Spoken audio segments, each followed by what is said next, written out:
ನಮಸ್ಕಾರ ಬಂದವರೇ, ನಾನು ಭೂಮಾಪನ ಇಲಾಖೆಯ ಗ್ರಾಮ ನಕ್ಷೆಯಲ್ಲಿ ತೋರಿಸಿದಂಥ ವಿವಿಧ ಖರಾಬುಗಳು ಮತ್ತು ಚಿಹ್ನೆಗಳ ಬಗ್ಗೆ ತಿಳಿಸ್ಕೊಡ್ತಾ ಇದ್ದೆ. ಕಳೆದ ಸಂಚಿಕೆಯಲ್ಲಿ ನಾನು ಸರ್ಕಾರಿ ಕೆರೆಗಳ ಬಗ್ಗೆ ತಿಳಿಸ್ಕೊಡ್ತಾ ಇದ್ದೆ. ಇವತ್ತಿನ ದಿವಸ ನಾನು ಕೆರೆಗಳನ್ನು ಹೇಗೆ ನಿರ್ಮಾಣ ಮಾಡ್ತಾ ಇದ್ದಾರೆ ಅನ್ನೋದ್ರ ಬಗ್ಗೆ ತಿಳಿಸ್ಕೊಡ್ತೀನಿ. ಯಾವುದೇ ಒಂದು ಕೆರೆ ನಿರ್ಮಾಣ ಮಾಡಬೇಕು ಅಂತಂದರೆ ಸಂಬಂಧಪಟ್ಟಂಥ ಸ್ಥಳ ಬಹಳ ಮುಖ್ಯವಾಗಿರುತ್ತೆ.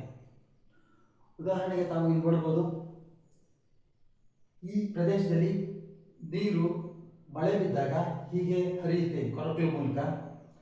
ಇದರಿಂದ ನೀರು ಒಂದು ಕಡೆ ಶೇಖರಣೆ ಆಗುತ್ತೆ. ಇಂತಹ ಭಾಗದಲ್ಲಿ ಕೆರೆಯ ಏರಿಯನ್ನು ನಿರ್ಮಿಸಿದಾಗ ಸಾಕಷ್ಟು ನೀರು ಶೇಖರಣೆ ಆಗುತ್ತೆ.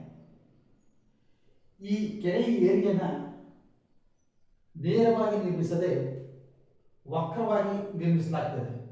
ಇದರ ಉದ್ದೇಶ ಇಷ್ಟೇ: ಕೆರೆ ಏರಿ ನಿರ್ಮಾಣ ಆದ ನಂತರ ಮಳೆಗಾಲ ನಿಂತಾಗ ನೀರು ಪ್ರಶಾಂತವಾಗಿರುತ್ತೆ. ನೀರಿನ ಅಲೆಗಳು ಬಂದು ಕೆರೆಯ ಏರಿಗೆ ಅಪ್ಪಳಿಸ್ತವೆ. ಉದಾಹರಣೆಗೆ ಈ ಡೈರೆಕ್ಷನ್ನಲ್ಲಿ ಗಾಳಿ ಬೀಸಿದಾಗ ನೀರಿನ ಹೊಡೆತ ಇಷ್ಟು ಪ್ರಮಾಣದಲ್ಲಿ ಏರಿಗೆ ಮಾತ್ರ ಅಪ್ಪಳಿಸ್ತವೆ. ಇದರಿಂದ ಈ ಭಾಗಕ್ಕೆ ಯಾವುದೇ ತೊಂದರೆ ಆಗೋದಿಲ್ಲ. ಅದೇ ರೀತಿ ಗಾಳಿಯು ಈ ದಿಕ್ಕಿನಲ್ಲಿ ಬೀಸಿದಾಗ ಇದಕ್ಕೆ ಮಾತ್ರ ತೊಂದರೆ ಆಗುತ್ತೆ, ಈ ಭವಿಷ್ಯಕ್ಕೆ ಯಾವುದೇ ಹಾನಿ ಆಗೋದಿಲ್ಲ. ಇದಕ್ಕೋಸ್ಕರ ಯಾವುದೇ ಕೆರೆಯನ್ನು ನೋಡಿದ್ರೆ ವಕ್ರವಾಗಿ ನಿರ್ಮಿಸಲಾಗಿರುತ್ತೆ. ಸೊ ನೀರು ಅಪ್ಪಳಿಸ್ತಿದ್ದ ಸಂದರ್ಭದಲ್ಲಿ ಕೆರೆ ಏರಿ ಮಣ್ಣು ಕೊಚ್ಚಿ ಹೋಗೋ ಸಾಧ್ಯತೆ ಇರುತ್ತೆ. ಇದಕ್ಕೋಸ್ಕರ ಹಿಂದಿನ ಕಾಲದಲ್ಲಿ ತಾಂತ್ರಿಕವಾಗಿ ಏರಿಯನ್ನು ನಿರ್ಮಾಣ ಮಾಡಲಾಗಿದೆ. ಇದು ಒಂದು ಕ್ರಾಸ್ ಸೆಕ್ಷನ್, ಅಂದರೆ ಒಂದು ಏರಿಯನ್ನು ಕಟ್ ಮಾಡಿದಾಗ ಹೇಗೆ ಕಾಣುತ್ತೆ ಅನ್ನೋದನ್ನು ನೀವು ವೀಕ್ಷಣೆ ಮಾಡಬಹುದಾಗಿದೆ.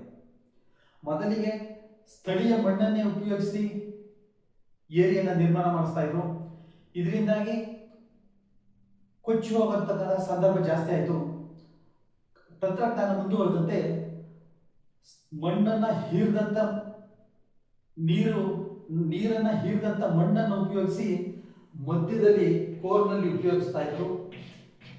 ಇದನ್ನ ನೆಲದ ಮಟ್ಟದಿಂದ ಸುಮಾರು 1/3 ಕೆಳಗಡೆಯಿಂದಲೂ ಮಣ್ಣು ಹೀರನ್ನ ಉಪಯೋಗಿಸ್ತಾ ಇದ್ರು.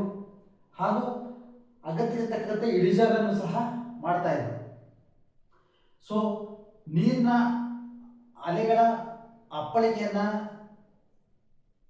ದಿಂದಾಗಿ ಏರಿ ಹಾಳಾಗ್ತಾ ಇತ್ತು. ಇದರಿಂದಾಗಿ ನೀರು ಎಲ್ಲಿವರೆಗೂ ತುಂಬುತ್ತೋ ಅಲ್ಲಿವರೆಗೂ ಕಲ್ಲು ಮತ್ತು ಬಂಡೆಗಳನ್ನು ಉಪಯೋಗಿಸ್ಬಿಟ್ಟು ಹೊದಿಕೆ ಮಾಡ್ತಾ ಇದ್ರು. ಇದಕ್ಕೆ ರಿವೆಟ್ಮೆಂಟ್ ಅಂತಾರೆ. ಇದರಿಂದಾಗಿ ಕೆರೆ ನಿರ್ಮಾಣದಲ್ಲಿ ಸಾಕಷ್ಟು ಸುಧಾರಣೆಗಳನ್ನ ಮಾಡಿಕೊಂಡ್ರು. ಇದರಿಂದಾಗಿ ಸುಮಾರು ಸಾವಿರಾರು ವರ್ಷಗಳ ಹಿಂದೆ ನಿರ್ಮಾಣವಾಗಿರ್ತಕ್ಕಂಥ ಕೆರೆಗಳನ್ನು ಸಹ ನಾವು ಕಾಣಬಹುದಾಗಿದೆ. ಮುಂದಿನ ಸಂಚಿಕೆಯಲ್ಲಿ ನಾನು ಕೆರೆಯ ಕೋಡಿ ಬಗ್ಗೆ ತಿಳಿಸ್ಕೊಡ್ತೀನಿ. ನೆಲಮಾಪನಕ್ಕೆ ಸಂಬಂಧಪಟ್ಟಂಥ ಎಲ್ಲ ವಿಡಿಯೋಗಳು ಫೇಸ್ಬುಕ್, ಥ್ರೆಡ್, ಇನ್ಸ್ಟಾಗ್ರಾಮ್ ಹಾಗೂ ಯೂಟ್ಯೂಬ್ನಲ್ಲಿ ಲಭ್ಯವಿದ್ದು ತಾವು ನೆಲಮಾಪನ ಎಂದು ಸಬ್ಸ್ಕ್ರೈಬ್ ಆಗಿ ವೀಕ್ಷಿಸಬಹುದಾಗಿದೆ. ನಮಸ್ಕಾರ.